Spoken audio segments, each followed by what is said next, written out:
Bapak sendiri pengalaman nggak ada orang nitip sama Bapak?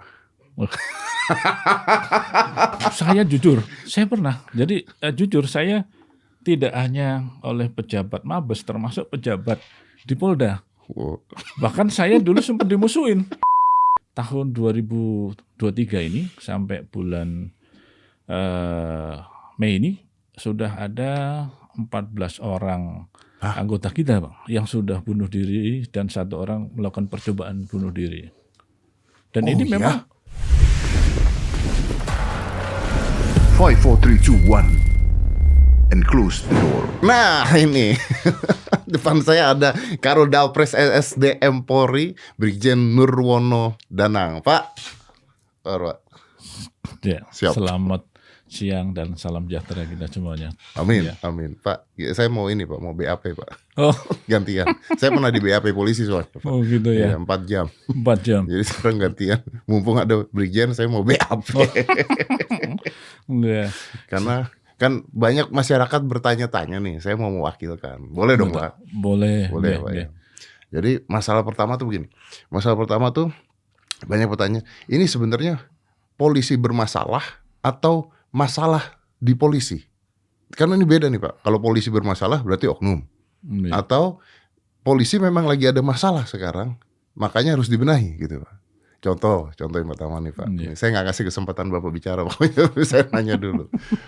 Mau jadi polisi, bayar. Iya. Harus ngeluarin duit, bayar. Udah bayar, belum tentu jadi polisi lagi. Iya. Bahkan katanya orang, oh udah habis orang tuanya ngeluarin duit, pakai calo, pakai ini. Kalau nggak bayar, nggak mungkin keterima. Gimana Pak coba Pak? Ada 2 hal yang menurut saya ini masyarakat itu punya pemahaman itu karena satu, yang bersangkutan tidak paham tentang proses seleksi itu sendiri. Tapi benar nggak ada masyarakat yang mengeluarkan biaya tuh, ada nggak? Kalau saya yakin benar. Benar. Tapi Yang makan uangnya siapa? nah makan uang ini bisa oknum anggota polisi ataupun masyarakat. Tunggu bentar. Ya, Oknum anggota polisi Ya, atau masyarakat? betul. Oknum anggota polisi saya bisa paham nih Pak.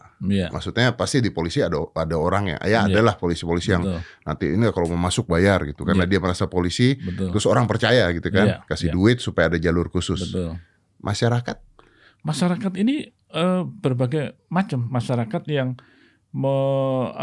menjanjikan bisa mengurus masuk polisi karena punya kenalan dengan pejabat di polisi, ataupun juga dia menganggap punya akses dengan panitia penerimaan anggota polisi. Berarti calo?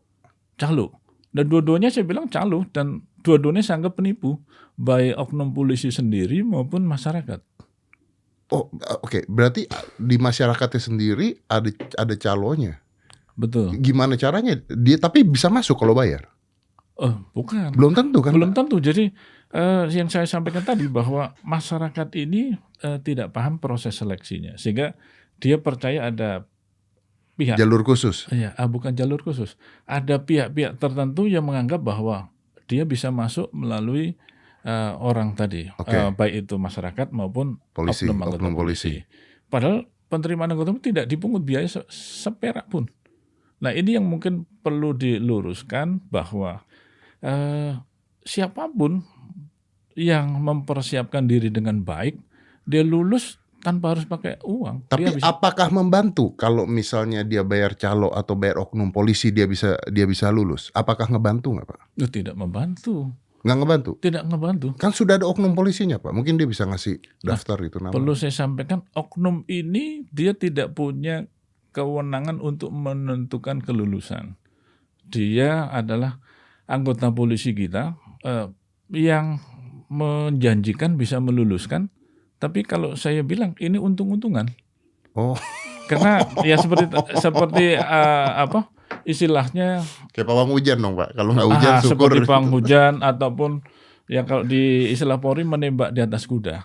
Orang kita menembak aja susah, apalagi kalau naik kuda kan tidak jelas itu. Kalau kena syukur. Kena syukur, yang tidak kena ya itu memang tingkat kesulitannya berat. Berarti kalau nggak kena, nggak dapat ya udah uangnya hilang gitu. Nah, memang ini yang terjadi seringkali ada suatu kesepakatan antara si oknum dengan masyarakat, terutama orang tua. Banyak yang dilaporkan ini kesepakatannya tidak dipenuhi. Dia sudah memberikan uang, kemudian oknum ini menjanjikan untuk bisa meluluskan, tapi pada saat sudah diterima uangnya, ternyata anaknya nggak lulus, uangnya nggak dikembalikan, pasti komplain dia karena janji tidak terpenuhi. Iya. Nah, ini yang muncul di publik.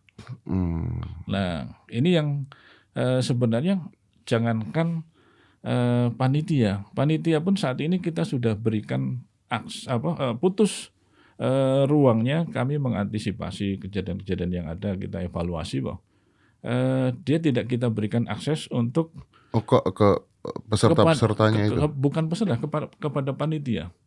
Panitia yang tahun-tahun lalu kita berikan akses untuk diberikan nilai pembobotan. Mereka sudah bisa mengakses, si peserta ini nilai setiap ujian, dia kan menginput datanya. Nanti kalau Jadi itu dipotong gitu maksudnya? kita potong. Nggak ketemu gitu? Tidak ketemu. Ini dari dulu, Pak? Kita hasil evaluasi tahun ini kita lakukan perubahan. Tahun ini oke, berarti Kita lakukan perubahan. tahun ini dipotong langsung gitu ya. Jadi Betul. oknum susah masuknya. Oknum susah masuk. Jadi kalau ada yang menjanjikan atau memastikan dia bisa membantu lulus, saya yakin tidak bisa. Oke. Saya paham nih Pak. Iya. Tapi sebelum saya lanjutin itu saya Iya. punya pertanyaan. Kalau misalnya titipannya dari titipan bukan duit Pak, Iya. tapi titipan dari kepangkatan. Misalnya anaknya jenderal, anaknya mau jadi polisi. Gimana tuh Pak? Ya. Jadi kami perlu sampaikan bahwa penerimaan ini tidak dibedakan, mau itu anaknya jenderal, mau anaknya pejabat pemerintah, termasuk anaknya petani, anaknya masyarakat kecil, semuanya sama. Tapi masa nggak ada jalur khususnya Pak? Kalau anaknya jenderal mau jadi polisi lebih mudah gitu? Oh tidak. Nggak ada Pak? Tidak ada. Jadi Kalau saya sih setuju Pak ada. Kan bapaknya sudah nggak, kalau buat saya loh. Betul, Kan bapaknya betul. udah berbuat untuk negara ya, kalau dia bantu lah Iya, anaknya iya. kan. Betul. Jadi mekanismenya sama. Jadi antara anak pejabat, anak bukan pejabat, termasuk juga anak di kementerian, ya sama. Kita di Polri ini ada 2 rekrutmen reguler dan rekrutmen proaktif. Mungkin nanti ini yang agak membedakan bahwa ada kepentingan organisasi, Polri melakukan rekrutmen proaktif.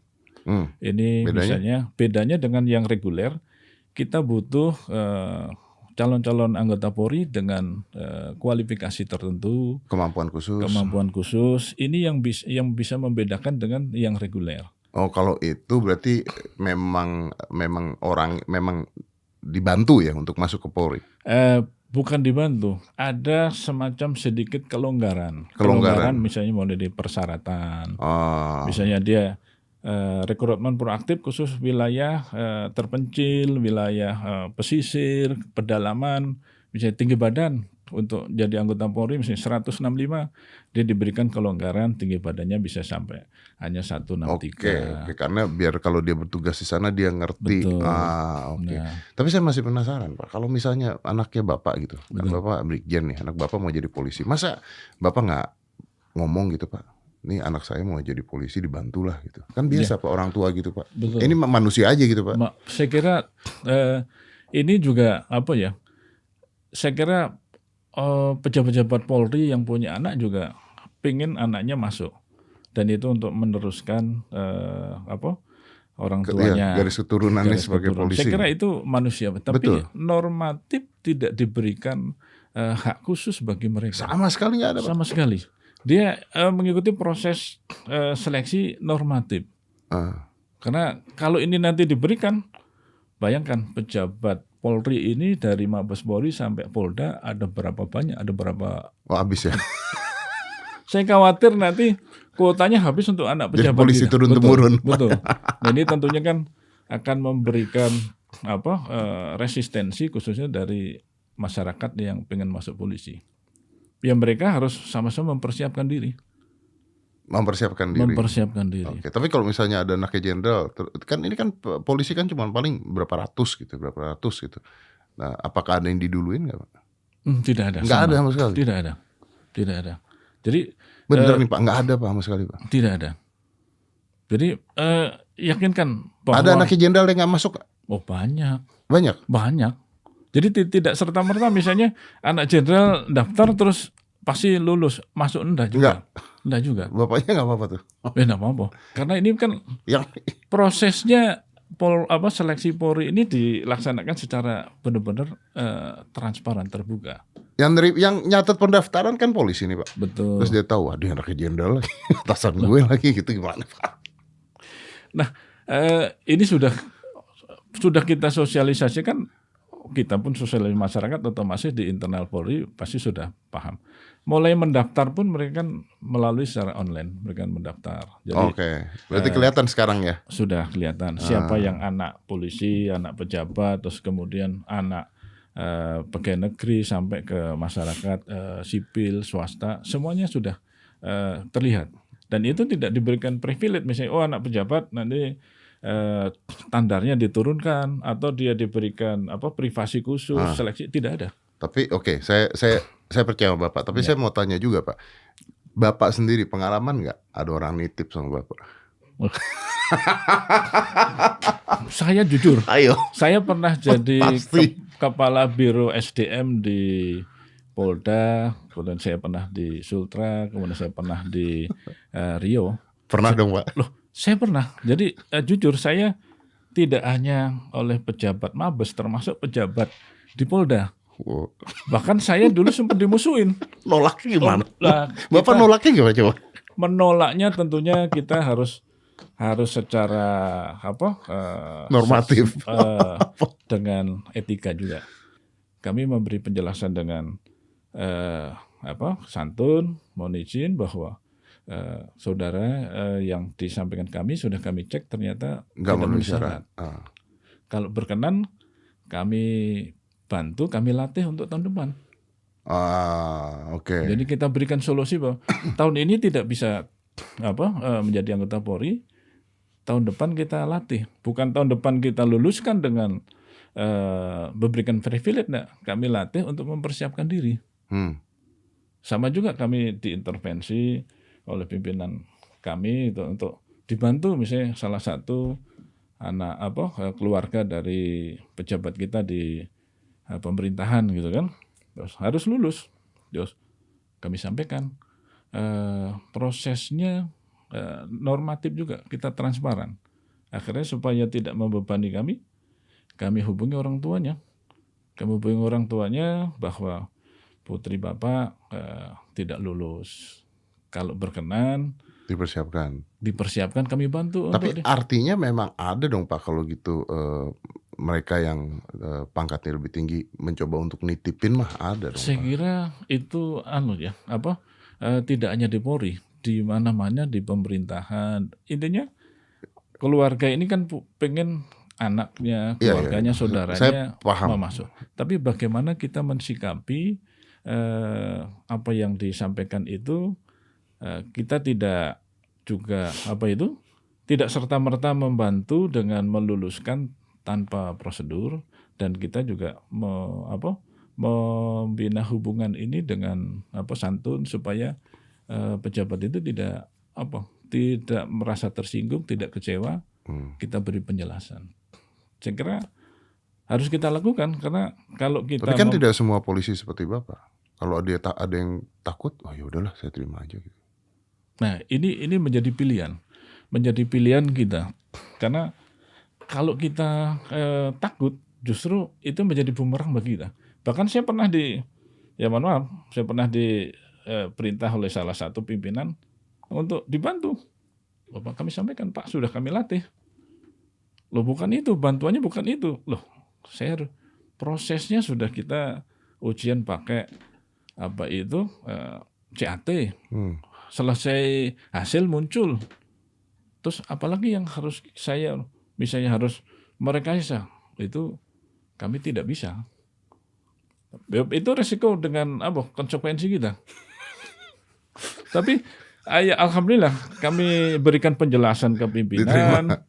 Ya mungkin beliau merasa kecewa sama saya, tapi saya harus lakukan. Kalau tidak saya lakukan berarti saya mengkhianati organisasi dan saya juga mengkhianati diri saya sendiri. Dan tentu justru resikonya lebih besar. Resikonya lebih besar. Resiko besar. Apabila saya melakukan perintah pimpinan itu yang salah, kemudian terjadi masalah, yang diperiksa pasti kan saya, bukan pimpinan. Oh, iya. Kayak kasus kemarin.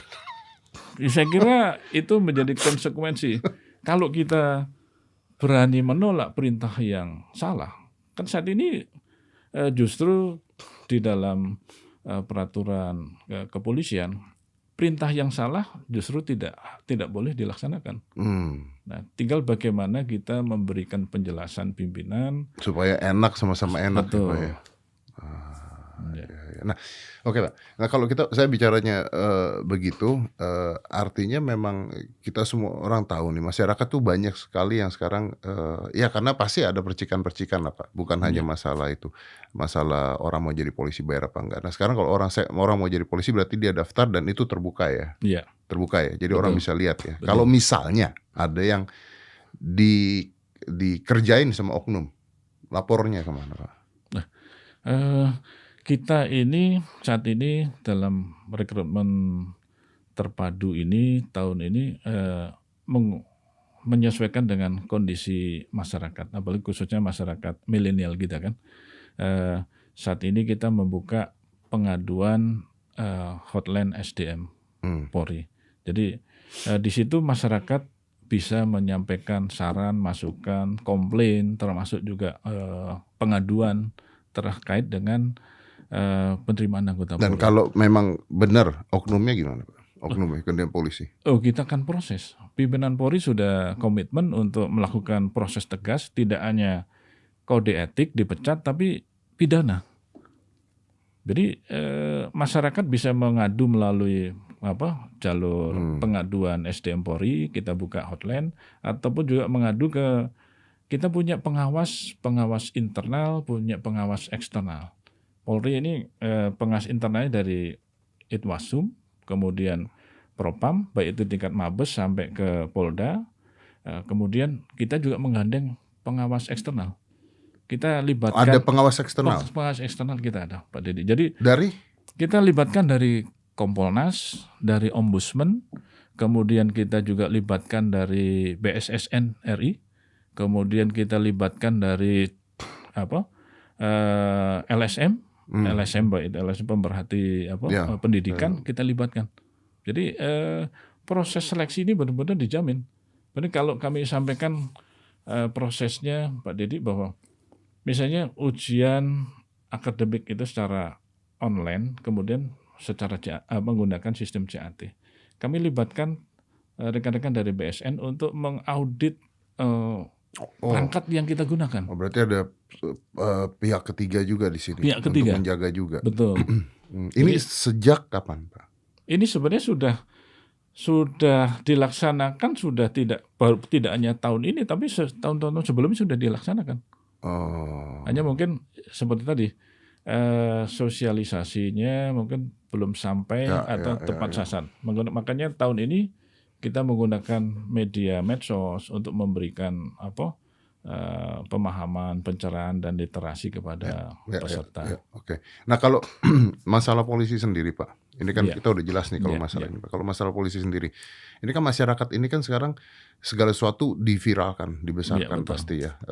Nggak bisa disalahkan masyarakat. Contohnya kayak kemarin ada yang yang polisi viral gara-gara anaknya aniaya pamer Harley. Oh betul, yang di Sumatera Utara. Yang di Sumatera Utara. Di Medan, ya. Nah itu berarti diproses juga langsung, harus diproses. Betul. Seperti itu harus diproses. Ya. Nah oke. Nah ada polisi yang bunuh diri. Iya betul. Nah itu banyak orang nggak percaya kalau dia bunuh diri Pak. Karena kan berita kemarin juga maaf ya Pak ya, kayak masalah yang kemarin itu. Polisi ditembak polisi juga, berita awalnya keluarnya apa, endingnya apa. Nah ini banyak orang nanya, ini benar bunuh diri apa, dibunuh atau apa. Nah ini gimana Pak supaya masyarakat nih kita bisa lihat apa yang benar-benar terjadi itu Pak. Ya, saya kira ini saya memahami bahwa apa yang fenomena terjadi di masyarakat ini menjadi perhatian publik, karena polisi ini juga bagian dari publik. tentunya apa yang dilakukan oleh anggota Polri menjadi perhatian publik juga. Nah, seperti yang kasus anggota kita yang bunuh diri ini memang kalau jujur saya sampaikan ke Pak Dedi bahwa tahun 2023 ini sampai bulan Mei ini sudah ada 14 orang anggota kita, Bang, yang sudah bunuh diri dan 1 orang melakukan percobaan bunuh diri. Dan ini memang benar-benar dia melakukan bunuh diri, bukan di rekayasa, dibunuh, apalagi Ini nggak keluar beritanya. dan ini memang justru saya sampaikan kepada publik, memang ya kita tidak akan tutup-tutupi bahwa memang bisa dikatakan tugas Polri ini punya tingkat stres yang tinggi. Punya tingkat stres yang tinggi bahwa tugas Polri ini tidak seperti pegawai negeri di kementerian ataupun pegawai swasta yang tugasnya hanya mulai jam 7 sampai jam 3. Terus tantangan tugas yang dihadapi juga kompleks. Yang dihadapi tidak hanya masyarakat pelanggar kejahatan, berbagai macam tantangan, termasuk yang tantangan tingkat tinggi, Tekanan juga. sama juga. Nah, terus penugasannya juga sangat luas, tidak hanya di kota-kota, termasuk di daerah terpencil, mulai dari Sabang sampai Merauke. Nah, ini kadang-kadang pada saat sebelum menjadi anggota Polri, mereka punya bayangan hal-hal yang dibayangkan yang baik-baik saja, yang positif saja, yang dibayangkan bahwa jadi polisi itu enak, terus punya kewenangan yang lebih gitu kan, bisa menangkap orang, bisa menindak orang. Tapi di samping itu kalau dia tidak memahami tugas utama polisi, justru punya potensi tekanan yang berat. Tadi Bapak mengatakan 14 orang dalam waktu 1 tahun ini. 1 tahun ini 14 orang. Iya. Oke. Biasanya Pak, apa masalah tekanan paling tinggi apa? Masalah tekanan tinggi ini ada 2 hal. Yang satu terkait dengan tugas pokok Polri. Tugas pokok Polri yang seperti saya sampaikan tadi, dia menghadapi berbagai macam tantangan tugas, termasuk juga dia Ancaman juga bisa dong Pak? Ancaman bisa. Karena dia menghadapi pelaku-pelaku kejahatan, Mafia kriminal, besar dan sebagainya. juga. Itu pasti dia akan secara tidak langsung punya ancaman, punya tekanan juga. Di samping itu dia juga punya tekanan dari pihak keluarga. Misalnya dia harus tugas yang harus meninggalkan keluarga dalam waktu yang lama. Ya, saya dengar Bapak katanya udah nggak pernah cuti Pak. Ya memang jujur sebenarnya kan cuti itu haknya setiap pegawai, termasuk anggota polisi. Di sini banyak yang cuti Pak, pegawai saya. Nah, alhamdulillah kurang ajar emang. Satu ada di situ tuh. Nah, ya memang ini bersyukur bagi teman-teman yang menggunakan hak cutinya. Tapi nggak ada rasa syukurnya ini Pak. Saya justru, Pak Dedi, saya sudah tugas dari tahun 92 ya. Saya lulus tahun 92, udah sampai sekarang mungkin sudah 30 tahun lebih. Alhamdulillah saya menggunakan cuti itu pada saat saya menikah saja. Sekali? Betul. Itu kapan nikahnya Pak? Saya menikah tahun 99. Itu jadi memang menjadi Pak Dedi? Diberikan hak kita untuk mengajukan cuti, tapi karena tuntutan pekerjaan, tapi kan tugas. Itu bintang 2 yang di rumah gimana Pak? Kita harus ini juga termasuk kalau bintang 1 suaminya, istrinya bintang 2. Ini juga harus kita bisa memberikan pemahaman, Pak. Karena saya kira itu manusiawi pada saat yang lain cuti juga kita butuh cuti kan butuh. Nah, kita pandai-pandai mencari waktu, mencari momen, kita bisa bisa kumpul sama keluarga, kita bisa mencari waktu yang tidak mengganggu tugas kita. Anak berapa Pak? Anak saya punya 2 anak, alhamdulillah. Yang satu sudah kuliah, yang satu ini baru lulus SMA mau masuk kuliah. Dan ya kita berikan pemahaman juga. Kalau anak misalnya ngajakin bapaknya, ayolah, ayo ke Bangkok yuk jalan-jalan 2 minggu gitu. Nah, ini yang kita harus berikan penjelasan kepada anak kita. Kalau harus keluar negeri, tentunya kita ada ketentuannya. Kita tidak bisa seperti Iya kan harus teman-teman. laporan. Harus lapor pimpinan. Iya. Dan tentunya itu kan menjadi problem pada saat ya kami ajaknya tidak ke Bangkok, mungkin ajaknya sekalian dalam rangka ibadah. Kita ajak ke ibadah umroh. Kalau itu atasan nggak bisa nolak. Saya kira itu kita cari momen-momen jalan yang betul. Kalau ke Kita cari- Bangkok atasan bisa ngapain? Betul. Gitu. Kalau umroh ya udah gitu ya Pak. betul. Ini Oh, pinter Pak. Tapi jujur nih Pak, ini mah Iya. pribadi aja Pak. Ya. Jadi dengan masalah seperti itu pasti pernah ribut dong Pak di rumah mah. Saya kira bukan pernah.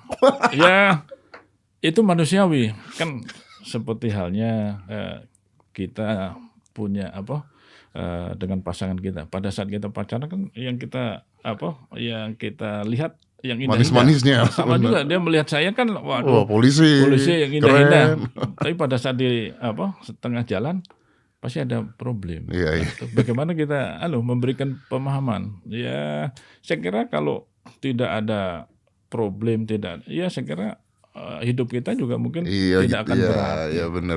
Berjalannya. Saya kira ini menjadi ya tantangan bagi kita, Pak Deddy. Bocah tuh. Tapi kalau kayak begitu artinya polisi gimana Pak untuk mengatasi kesehatan? Ada psikolognya nggak mereka? Ada. Ada. Jadi kita juga punya biro psikologi, punya teman-teman psikolog kita yang memberikan pendampingan. Justru pada saat kita melakukan dulu membangun aplikasi e-mental psikologi, kita melakukan mapping. Mapping ternyata anggota kita yang stres itu bukan 1.000, 2.000, puluhan ribu.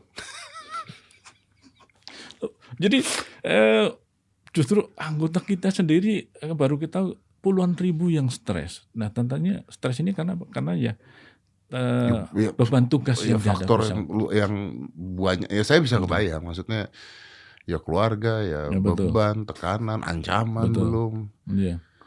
Nah ini tinggal bagaimana masing-masing pimpinan bisa melakukan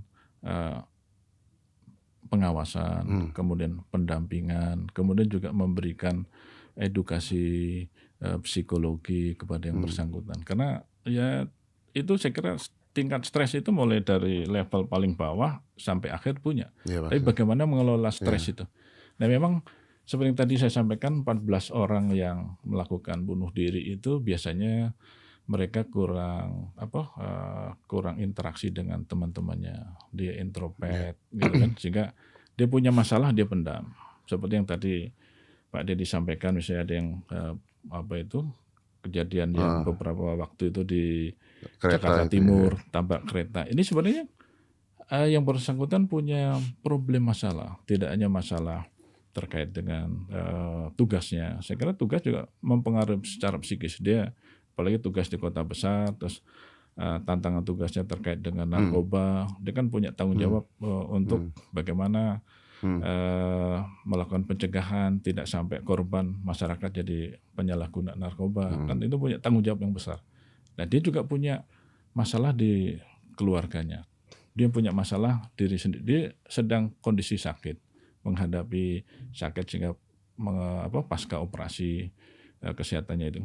Dia juga punya masalah keluarga, terutama anak yang bersangkutan ini punya menjadi taruna akpol. Dia juga sedang perlu perhatian khusus dari orang tua. Nah ini mungkin masalah-masalah yang terjadi terakumulasi. Dia mungkin semua masalah itu disimpan sendiri, tidak ada penyaluran, kemudian tidak ada pendampingan untuk mencarikan solusi. Ini yang sepertinya mempengaruhi. Bapak anaknya 2 nggak ada yang mau jadi polisi Pak? Kebetulan ini ya saya juga bersyukur seperti Pak Deddy tadi. Kalau saya anak saya pengen jadi polisi kan menjadi beban saya juga ini. Jadi kebetulan anak saya juga ya mungkin pengaruh dengan zaman saat ini, dia pengen mengekspresikan cita-citanya, dia pengen tidak mau terikat Ya, tugasnya. Ya seperti yang saya sampaikan, kadang-kadang orang melihat dari satu sisi enak jadi polisi, ternyata setelah jadi polisi kan banyak aturan, banyak keterikatan, sehingga kadang-kadang setelah jadi itu kalau tidak siap bisa mempengaruhi stres dari si Bapak, personil itu. nah, ini saya mau tanya nih Pak, ini pertanyaan saya mungkin Bapak sedih nggak Pak Ya. melihat masyarakat gara-gara kasus kemarin itu, bukan kemarin, kasus-kasus yang kemarin itulah menurunkan rasa kepercayaan masyarakat kepada polisi. Bahkan di kasusnya kemarin aja polisi di jalan aja diteriakin, Ya. ya kan. Ya. Nah, Bapak sebagai polisi yang udah bertahun-tahun tugas jadi polisi, ngeliat ini semua gimana Pak? Saya kira ya semua polisi pasti kan menjadi prihatin dan sedih ya. Tidak hanya masyarakat tapi kita sendiri ya. Karena masyarakat berharap banyak terhadap Polri. Maaf saya potong ya Pak, maaf saya potong. Saya soalnya punya teman polisi juga di daerah pangkatnya nggak tahu tinggi Iya. dan stres dia Pak. Ya. Karena maksudnya dia nggak tahu apa-apa, dia kerja benar kata dia. Iya. Tiba-tiba di jalan dikatain kasus itu. Ya. Saya kira wajar karena begini, polisi itu bagian dari profesi yang ada di negara ini, dan polisi itu menjadi termasuk profesi yang seksi. Jadi setiap apa yang dilakukan oleh polisi itu selalu dimonitor oleh masyarakat. Sehingga jangankan berbuat baik, ya. Kalau dia berbuat negatif, otomatis masyarakat akan menilai, menjadi sorotan. Dan ya saya kira semua anggota polisi menjadi sedih, menjadi prihatin, khususnya bagi anggota Polri yang punya pangkat, punya status yang lebih tinggi, harusnya menjadi contoh, menjadi role model. Justru dia melakukan perbuatan yang tidak terpuji. Nah tentunya ini menjadi bahan evaluasi bagi kita, menjadi bahan masukan bagaimana ke depan anggota Polri itu ya bisa melakukan tugas dan kewajibannya dan juga menjadi contoh dalam kehidupan, baik itu kehidupan dalam tugas sebagai anggota Polri maupun kehidupan dalam masyarakat. Karena kita melakukan perbuatan di luar di luar tugas Polri pun itu menjadi perhatian masyarakat. Ya, pasti, dan itu menjadi pukulan juga pada Saya kira ini tersebut. menjadi bahan evaluasi bagi kita semua. Tapi apakah mengurangi minat masyarakat menjadi polisi? Alhamdulillah tahun Enggak. ini minat masyarakat masih menjadi polisi masih cukup tinggi. Masih cukup tinggi, oke. Karena terbukti tahun ini pendaftar itu masih sebanyak 154.000. Oke. 150. Targetnya berapa Pak? Kita bukan target untuk pendaftar, tapi kita targetnya adalah untuk jumlah kuota penerimaan. Berapa tuh? Kita tahun ini sekitar 15.000. Yang daftar 154. Jadi memang kompetitif sekali, dan dari tahun ke tahun minat anggota Polri, anggota masyarakat untuk jadi polisi cukup tinggi. Padahal seperti Akpol kita hanya menerima 175 175 apa? 175 orang. Orang? Betul. Saat ini mereka mengikuti tes itu sekitar pendaftar 12.000. Saat ini sudah ada 5.000 orang yang ikut tes. 12.000 pendaftarnya. nanti keterimanya 175. 100. Nah justru itu sebenarnya yang hal-hal yang seperti Pak Dedi tadi sampaikan, uang itu tidak ada tidak ada gunanya, tidak ada manfaatnya kalau yang bersangkutan tidak mempersiapkan diri. Ya pasti. Karena jangankan anggota kita yang di lapangan, saya aja tidak punya kemampuan untuk bisa membantu Meluluskan orang. meluluskan. Iya, iya. Karena kan proses seleksi ini benar-benar terbuka Pak Dede. Dan dilakukan pengawasan ke berbagai pihak. Jadi kami pun ikut melakukan pengawasan. Pak, berarti kalau maaf nih Pak, saya jadi kalau dari 150.000 keterimanya cuman 15 ribuan. Iya. Berarti kan bisa saja yang lain juga bagus-bagus tapi nggak keterima kan Pak? Betul. Nah ini kan karena keterbatasan kuota yang ada. Karena kita dibatasi dengan APBN. Fasilitas pendidikan dan juga anggaran APBN juga. Betul. Oke, saya paham sampai sananya, saya paham. Tapi kalau menurut Pak Danang sendiri, menurut Bapak, apakah jumlah polisi kita kurang Pak di Indonesia sebenarnya? Kalau ditanya jumlah polisi kurang, kita sangat kurang. Kalau kita lihat Pak Dedi di daerah, terutama saya agak prihatin, misalnya di Polda di luar Jawa misalnya. Kita anggota kita di Polsek. Polsek itu bisa anggota kita hanya antara yang agak polsek di tengah ke pinggir ya. Itu bisa hanya 10 orang, 11 orang. Dan itu tugas bisa dibagi 3 shift. Bayangkan, kan ada 3 shift. Padahal di situ juga ada jabatan mulai Kapolsek, Kanit ya. Akhirnya Kanit pun merangkap sebagai anggota. Benar. Akhirnya Kanit Reskrim, Kanit Bimas, dia juga menjadi tugas piket karena keterbatasan anggota. Tapi ini juga tidak serta-merta kita akan orientasi untuk memenuhi jumlah. Ya karena nggak mungkin juga ya dengan keadaan mungkin, sekarang. Terus kemudian juga akan membebani negara. Iya betul. Nah saat ini kita justru orientasi melakukan pendekatan mencari anggota dengan punya kemampuan teknologi. Kita akan kembangkan teknologi sosial media dan sebagainya. Oke, Pak. Jadi panjang kita ngobrolnya.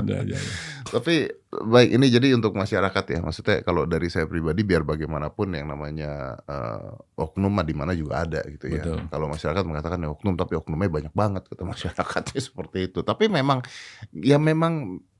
tekanannya memang tinggi, jadi seorang polisi tekanannya tinggi. Tapi biar bagaimanapun masyarakat butuh polisi, itu kan betul. Gak mungkin juga sebuah negara tanpa polisi. Dan kalau kita bicara polisi oknum banyak dan sebagainya, bukan hanya di Indonesia, di semua negara juga begitu.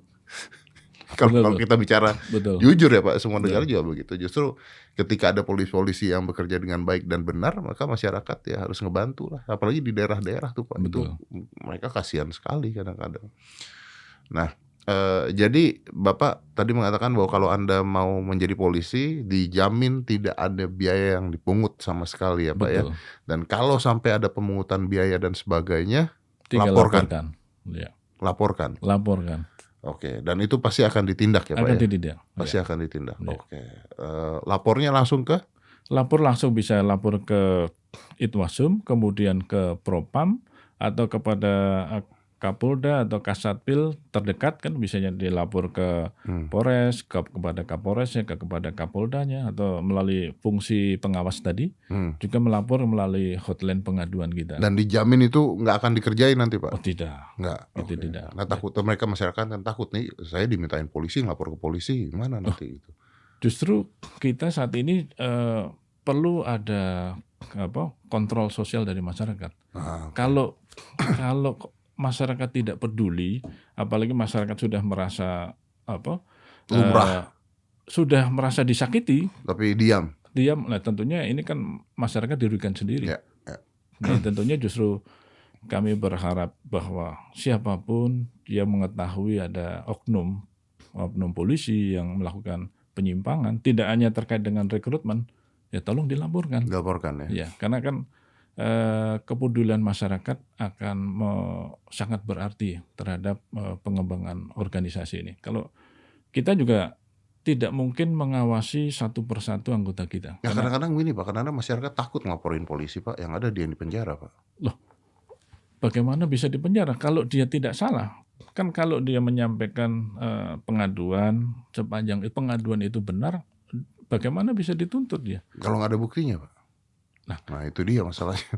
Pengertian tidak ada bukti. Kalau dia merasa dia ditipu, berarti kan ada Transfernya, ada apanya prosesnya. gitu ya. Nah, pengertian tadi Pak Deddy sampaikan tidak ada bukti, jangan sampai ada itu penyampaian yang sifatnya fitnah. Itu mungkin berbeda. Tapi kalau yang bersangkutan merasa ditipu, pasti kan ada proses komunikasi, proses dari kesepakatan, terus kemudian dia memberikan sesuatu yang diminta oleh oknum itu. Nah, itu kan pasti ada buktinya.